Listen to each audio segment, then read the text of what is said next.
Animal Farm by George Orwell. Chapter 2। 3 रात बाद बूढ़े मेजर की नींद में शांति से मृत्यु हो गई। उसका शव बाघ के पैर में दबा दिया गया था। यह मार्च के शुरू में था। अगले 3 महीनों के दौरान बहुत गुप्त गतिविधि थी। मेजर के भाषण ने खेत पर अधिक बुद्धिमान जानवरों को जीवन पर एक नया दृष्टिकोण दिया था। उन्हें नहीं पता था कि मेजर द्वारा की गई विद्रोह की भविष्यवाणी कब होगी। उनके पास यह सोचने का कोई कारण नहीं था कि यह उनके स्वयं के जीवन काल के भीतर होगा, लेकिन उन्होंने स्पष्ट रूप से देखा कि इसके लिए तैयारी करना उनका कर्तव्य था। दूसरों को सिखाने और व्यवस्थित करने का काम सुअरों पर स्वाभाविक रूप से गिर गया, जिन्हें आमतौर पर जानवरों के सबसे चतुर होने के रूप में मान्यता दी गई थी। सुअरों में पूर्व प्रख्यात स्नोबॉल और नेपोलियन नामक 2 युवा सुअर थे, जिन्हें मिस्टर जोन्स बिक्री के लिए तैयार कर रहा था। नेपोलियन एक बड़ा, बल्कि भयंकर दिखने वाला बर्कशायर बोर था, जो खेत पर एकमात्र बर्कशायर था। ज्यादा बात करने वाला नहीं, बल्कि अपने रास्ते पाने के लिए प्रतिष्ठा के साथ। स्नोबॉल नेपोलियन की तुलना में अधिक जीवंत सुअर था, भाषण में तेज और अधिक आविष्कारशील, लेकिन चरित्र की समान गहराई के लिए नहीं माना जाता था। खेत पर अन्य सभी नर सुअर के बच्चे थे। उनमें से सबसे अच्छी तरह से ज्ञात एक छोटा मोटा सुअर था, जिसका नाम स्क्वीलर था, जिसमें बहुत ही गोल गाल, आंखों को झकझोरना, फुर्तीली हरकत और एक संकोची आवाज थी। वह एक शानदार बात करने वाला व्यक्ति था, और जब वह कुछ कठिन बिंदु पर बहस कर रहा था, तो उसके पास एक तरफ से लंघन करने और अपनी पूंछ को फुसफुसाने का एक तरीका था जो किसी तरह बहुत प्रेरक था। दूसरों ने स्क्वीलर के बारे में कहा कि वह काले को सफेद में बदल सकता है।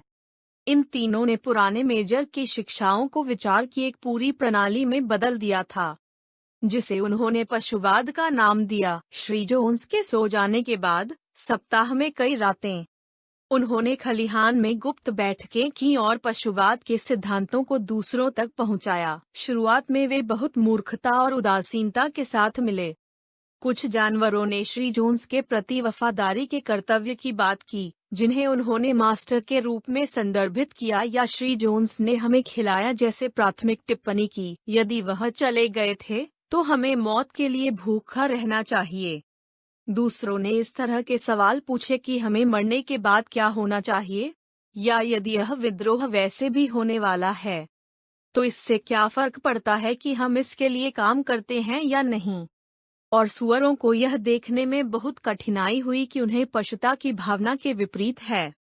सफेद घोड़ी मोली से सभी के बेवकूफी भरे सवाल पूछे गए थे। स्नोबॉल ने जो पहला सवाल पूछा वह था, क्या विद्रोह के बाद भी चीनी होगी? नहीं, स्नोबॉल ने दृढ़ता से कहा, हमारे पास इस खेत पर चीनी बनाने का कोई साधन नहीं है। इसके अलावा आपको चीनी की आवश्यकता नहीं है। आपके पास सभी जई और घास चाहिए। और क्या मुझे अभी भी अपने अयाल में रिबन पहनने की अनुमति दी जाएगी? मोली से पूछा। कॉमरेड, स्नोबॉल ने कहा, वे रिबन जो आप इतने समर्पित हैं कि गुलामी के बिल्ला हैं। क्या आप समझ नहीं सकते कि स्वतंत्रता रिबन से अधिक मूल्य की है? मोली सहमत हो गया, लेकिन वह बहुत आश्वस्त नहीं थी। सुअरों ने टेढ़े मेढ़े मूसा के बारे में झूठ बोलने का मुकाबला करने के लिए एक कठिन संघर्ष किया था। मूसा, जो मिस्टर जोन्स के विशिष्ट पालतू थे, एक जासूस और एक कथाकार थे, लेकिन वे एक चतुर बात करने वाले व्यक्ति भी थे। उन्होंने गन्ने के पहाड़ नामक एक रहस्यमय देश के अस्तित्व का पता लगाने का दावा किया, जिसमें सभी जानवरों की मृत्यु हो जाने पर चले गए थे। यह आकाश में कहीं ऊपर था, बादलों से थोड़ी दूर। मूसा ने कहा, गन्ने के पहाड़ में यह सप्ताह में 7 दिन होता था। पूरे साल मौसम में तिप्तिया घास का मौसम होता था और हेज पर चीनी और अलसी का केक बढ़ता था। जानवरों को मूसा से नफरत थी क्योंकि उसने किस्से सुनाए और कोई काम नहीं किया, लेकिन उनमें से कुछ गन्ने के पहाड़ में विश्वास करते थे, और सुअरों को उन्हें मनाने के लिए बहुत बहस करनी पड़ती थी कि ऐसी कोई जगह नहीं थी। उनके सबसे वफादार शिष्य 2 काट घोड़े, बॉक्सर और क्लोवर थे। इन दोनों को अपने लिए कुछ भी सोचने में बहुत कठिनाई होती थी, लेकिन एक बार सुअरों को अपने शिक्षकों के रूप में स्वीकार करने के बाद उन्होंने उन सभी चीजों को आत्मसात कर लिया जो उन्हें बताई गई थीं, और उन्हें अन्य जानवरों को सरल तर्कों द्वारा पारित कर दिया। वे खलिहान में गुप्त बैठकों में अपनी उपस्थिति में शामिल थे और इंग्लैंड के जानवर के गायन का नेतृत्व किया, जिसके साथ बैठकें हमेशा समाप्त हो गईं। अब जैसा कि यह निकला, विद्रोह बहुत पहले हासिल किया गया था और किसी से भी अधिक आसानी से उम्मीद की गई थी। पिछले वर्षों में श्री जोन्स, हालांकि एक कठोर गुरु, एक सक्षम किसान थे, लेकिन देर से वह बुरे दिनों में गिर गए थे। एक मुकदमे में पैसा खोने के बाद वह बहुत निराश हो गया था और उससे ज्यादा पीने के लिए ले लिया था जो उसके लिए अच्छा था। पूरे एक दिन के लिए वह रसोई में अपनी विंडसर की कुर्सी पर बैठकर अखबार पढ़ते, शराब पीते और कभी कभी बियर में भिगोए हुए ब्रेड की परत पर मूसा को खिलाते। उसके आदमी बेकार और बेईमान थे, खेत मातम से भरे थे, इमारतें छत चाहती थीं, हैजे जो अपेक्षित थे, और जानवर कम थे। जून आ गया और घास काटने के लिए लगभग तैयार हो गया। मिडसमर की पूर्व संध्या पर, जो एक शनिवार था, श्री जोन्स विलिंगडन में चले गए और लाल शेर पर इतने नशे में हो गए कि वह रविवार को दोपहर तक वापस नहीं आए। पुरुषों ने सुबह सुबह गायों को दूध पिलाया था और फिर जानवरों को खिलाने के लिए परेशान किए बिना रबिंग निकल गए थे। जब मी जोन्स वापस आया तो वह तुरंत ड्राइंग रूम के सोफे पर अपने चेहरे के ऊपर न्यूज ऑफ द वर्ल्ड के साथ सोने के लिए चला गया, ताकि जब शाम आए तब भी जानवर अनफिट थे। अंत में वे इसे नहीं रह सकते थे।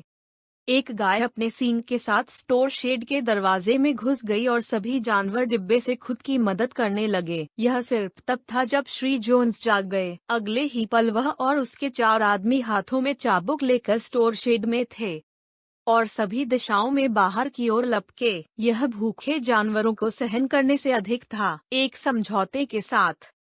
हालांकि पहले से ही इस तरह की कोई भी योजना नहीं बनाई गई थी, लेकिन उन्होंने खुद को अपने पीड़ाओं पर झटक लिया। जोन्स और उनके लोगों ने अचानक खुद को ब्यूटेड पाया और सभी तरफ से लात मारी। स्थिति उनके नियंत्रण से काफी बाहर थी। उन्होंने पहले कभी जानवरों को इस तरह का व्यवहार करते नहीं देखा था, और इस तरह के प्राणियों की अचानक उठने की आदत थी, जिनका वे सिर्फ चयन करने के लिए इस्तेमाल कर रहे थे। उन्हें डराने और उनके साथ दुर्व्यवहार करने के लिए इस्तेमाल किया गया था। उन्हें लगभग उनके दिमाग से बाहर निकाल दिया। केवल 1-2 पल के बाद उन्होंने अपना बचाव करने की कोशिश की और अपनी एड़ी पर ले गए। 1 मिनट बाद उन सभी पांचों ने कार ट्रैक के नीचे पूरी उड़ान भर ली, जिससे मुख्य सड़क पर जाने वाले जानवरों को ट्रायम्फ में ले जाया गया। मिराज जोन्स ने बेडरूम की खिड़की से बाहर देखा कि क्या हो रहा है। जल्दी से कुछ सामान एक कालीन बैग में फेंक दिया और दूसरे रास्ते से खेत से बाहर निकल गया। मूसा ने अपना पल्ला झाड़ लिया और उसके पीछे से फड़फड़ाया, जोर से चिल्लाया। इस बीच जानवरों ने जोन्स और उसके लोगों का पीछा किया और उन्हें सड़क पर छोड़ दिया और उनके पीछे 5 वर्जित गेट को पटक दिया। और इसलिए, लगभग इससे पहले कि वे जानते थे कि क्या हो रहा है, विद्रोह को सफलतापूर्वक के माध्यम से ले जाया गया था। जोन्स को निष्कासित कर दिया गया था और मैनर फार्म उनका था। पहले कुछ मिनटों के लिए जानवर शायद ही अपने सौभाग्य पर विश्वास कर सकते हैं। उनका पहला कार्य खेत की सीमाओं के ठीक एक भाग में सरपट दौड़ना था, हालांकि यह सुनिश्चित करना कि कोई भी इंसान उस पर कहीं भी नहीं छिपा था। फिर वे जोन्स के घृणा के शासनकाल के अंतिम निशान को मिटाने के लिए खेत की इमारतों की ओर दौड़ पड़े। अस्तबल के अंत में हार्नेस कमरा खुला टूटा हुआ था। बिट्स, नाक रिंग्स, कुत्ते चेन, क्रूर चाकू जिसके साथ श्री जोन्स को सुअरों और भेड़ के बच्चे को भगाने के लिए इस्तेमाल किया गया था, सभी कुएं के नीचे बह गए थे। बागानों में जलती हुई आग को हटाने के लिए बागडोर, पड़ाव, ब्लिंकर, पतले नाक के गोले फेंके गए तो चाबुक थे। जब वे चाबुक की लपटों में ऊपर जाते देखा तो सभी जानवर खुशी से झूम उठे। स्नोबॉल ने उन रिबनों को भी आग में फेंक दिया जिनके साथ घोड़ों के आदमी और पूंछ आमतौर पर बाजार के दिनों में सजाए गए थे। रिबन, उन्होंने कहा, कपड़े के रूप में माना जाना चाहिए, जो एक इंसान का निशान है। सभी जानवरों को नग्न जाना चाहिए। जब बॉक्सर ने यह सुना तो उसने छोटी सी भूरी टोपी प्राप्त की, जो उसने गर्मियों में अपने कानों से मक्खियों को बाहर रखने के लिए पहनी थी, और उसे बाकी के साथ आग पर उड़ दिया। बहुत कम समय में जानवरों ने सब कुछ नष्ट कर दिया था जो उन्हें श्री जोन्स की याद दिलाता था। नेपोलियन ने फिर उन्हें स्टोर शेड में वापस ले लिया और प्रत्येक कुत्ते को 2 बिस्कुट के साथ मकई का एक डबल राशन प्रदान किया। फिर उन्होंने 7 बार दौड़ते हुए अंत से इंग्लैंड के जानवर गाए, और उसके बाद वे रात के लिए बस गए और सो गए, क्योंकि वे पहले कभी नहीं सोए थे। लेकिन वे हमेशा की तरह भोर में उठे, और अचानक उस शानदार चीज को याद करते हुए वे सब एक साथ चरागाह में दौड़ पड़े। चरागाह के नीचे एक छोटा रास्ता था जिसमें एक खेत था जो अधिकांश खेत का दृश्य देता था। जानवरों को इसके शीर्ष पर ले जाया गया और साफ सुबह की रोशनी में उन्हें गोल कर दिया। हाँ, यह उनका था। जो कुछ वे देख सकते थे वह सब उनका था। उस सोच के परमानंद में वे गोल गोल घूमते रहे। उन्होंने उत्साह की बड़ी छलांग में खुद को हवा में उड़ा दिया। वे उसमें लुढ़क गए। उन्होंने मीठी गर्मियों की घास के कौरों को काट लिया। उन्होंने काली पृथ्वी के कुलों को लात मारी और इसकी समृद्ध गंध को सूंघ लिया। फिर उन्होंने पूरे खेत के निरीक्षण का दौरा किया और अवाक प्रशंसा के साथ सर्वेक्षण किया। प्लॉटलैंड, हाईफील्ड, ऑर्चर्ड, पूल, स्पिन्नी। यह ऐसा था जैसे उन्होंने इन चीजों को पहले कभी नहीं देखा था, और अब भी वे शायद ही विश्वास कर सकें कि यह सब उनका अपना था। फिर वे फार्म की इमारतों में वापस आ गए और फार्म हाउस के दरवाजे के बाहर सन्नाटे में रुक गए। वह भी उनका था, लेकिन वे अंदर जाने से डरते थे। हालांकि एक पल के बाद स्नोबॉल और नेपोलियन ने अपने कंधों से दरवाजा खोला और जानवरों ने किसी भी चीज में गड़बड़ी की आशंका के लिए पूरी सावधानी के साथ चलते हुए एक अल्फाइल में प्रवेश किया। वे कमरे से कमरे तक पहुंचे, एक कानाफूसी से ऊपर बोलने से डरते थे और अविश्वसनीय लग्जरी पर एक तरह की खौफ के साथ झांकते थे। अपने पंख गद्दों के साथ बिस्तरों पर, लुक चश्मा, घोड़ाशाह सोफा, ब्रसेल्स कालीन, रानी का लिथोग्राफ ड्राइंग रूम इंटलपीस पर विक्टोरिया। वे बस सीढ़ियों से नीचे आ रहे थे जब मोली को लापता होने का पता चला। वापस जा रहे हैं, दूसरों ने पाया कि वह सबसे अच्छे बेडरूम में पीछे रह गई थी। उसने मिराज जोन्स के ड्रेसिंग टेबल से नीली रिबन का एक टुकड़ा लिया था और उसे अपने कंधे के खिलाफ पकड़कर बहुत ही मूर्खतापूर्ण तरीके से गिलास में निहार रही थी। अन्य लोगों ने उसे तेजी से फटकारा और वे बाहर चले गए। रसोई में लटकी हुई कुछ हथेलियों को दफनाने के लिए बाहर ले जाया गया था, और स्कैलरी में बियर का बैरल बॉक्सर के खुर से एक किक के साथ चूल्हा था, अन्यथा घर में कुछ भी नहीं छुआ था। एक सर्वसम्मत प्रस्ताव इस मौके पर पारित किया गया कि फार्म हाउस को संग्रहालय के रूप में संरक्षित किया जाना चाहिए। सभी इस बात पर सहमत थे कि कोई भी जानवर कभी भी वहां नहीं रहना चाहिए।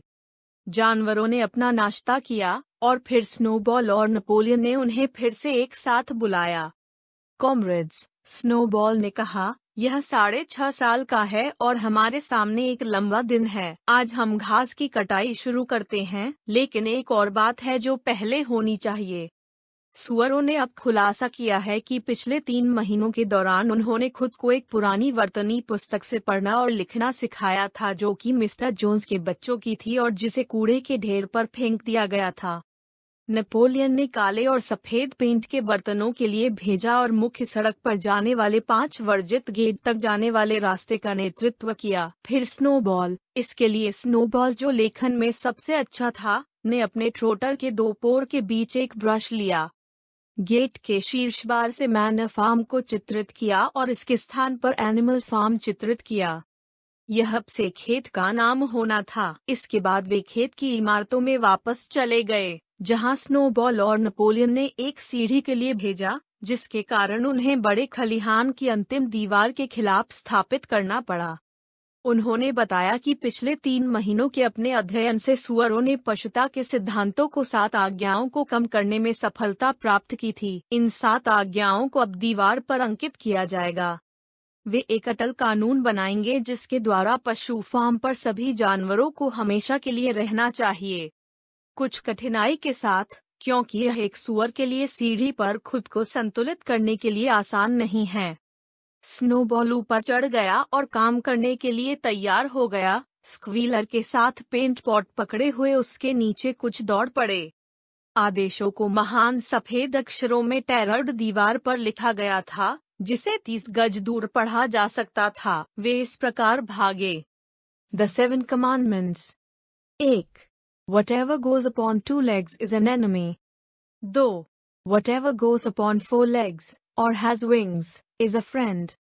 3. No animal shall wear clothes. 4. No animal shall sleep in a bed. 5. No animal shall drink alcohol. 6. No animal shall kill any other animal. 7. All animals are equal. यह बहुत करीने से लिखा गया था और इसके अलावा दोस्त को फ्रेंड लिखा गया था और इसमें से एक गलत तरीके से गोल था। वर्तनी सभी तरह से सही थी। स्नोबॉल ने इसे दूसरों के लाभ के लिए जोर से पढ़ा। सभी जानवरों ने पूरे समझौते में सिर हिलाया और चतुर लोगों ने एक बार दिल से आज्ञाओं को सीखना शुरू कर दिया। अब कॉमरेड्स, स्नोबॉल रोया, पेंट ब्रश को नीचे फेंक दिया। हाईफील्ड के लिए आइए हम इसे जोन्स और उसके पुरुषों की तुलना में अधिक तेजी से फसल में प्राप्त करने के लिए सम्मान की बात बनाते हैं। लेकिन इस समय 3 गायों, जो पिछले कुछ समय से असहज महसूस कर रही थीं, एक जोरदार नीचता स्थापित की। उन्हें 24 घंटे तक दूध नहीं पिलाया गया था और उनका दूध लगभग फट गया था। थोड़े विचार के बाद सुअरों ने बाल्टियों के लिए भेजा और गायों को काफी सफलतापूर्वक दूध पिलाया। उनके ट्रिटेटर्स को इस कार्य के लिए अच्छी तरह से अनुकूलित किया गया। जल्द ही वहां 5 बाल्टी फ्रिटिंग मलाईदार दूध था, जिसमें कई जानवर काफी दिलचस्पी के साथ दिखते थे। उस दूध का क्या होने वाला है? किसी ने कहा। जोन्स ने कभी कभी इसे हमारे मैश में मिलाया। कभी दूध का बुरा मत मानना, कॉमरेड्स। नेपोलियन रोया, खुद को बाल्टी के सामने रख दिया। वह भाग लिया जाएगा। फसल अधिक महत्वपूर्ण है। कॉमरेड स्नोबॉल रास्ते का नेतृत्व करेंगे। मैं कुछ मिनटों में पालन करूंगा। आगे, कामरेड। हाँ, इंतजार कर रहा है। इसलिए जानवरों ने कटाई शुरू करने के लिए हाई फील्ड में भाग लिया और जब वे शाम को वापस आए तो देखा गया कि दूध गायब हो गया था। अध्याय का अंत। धन्यवाद।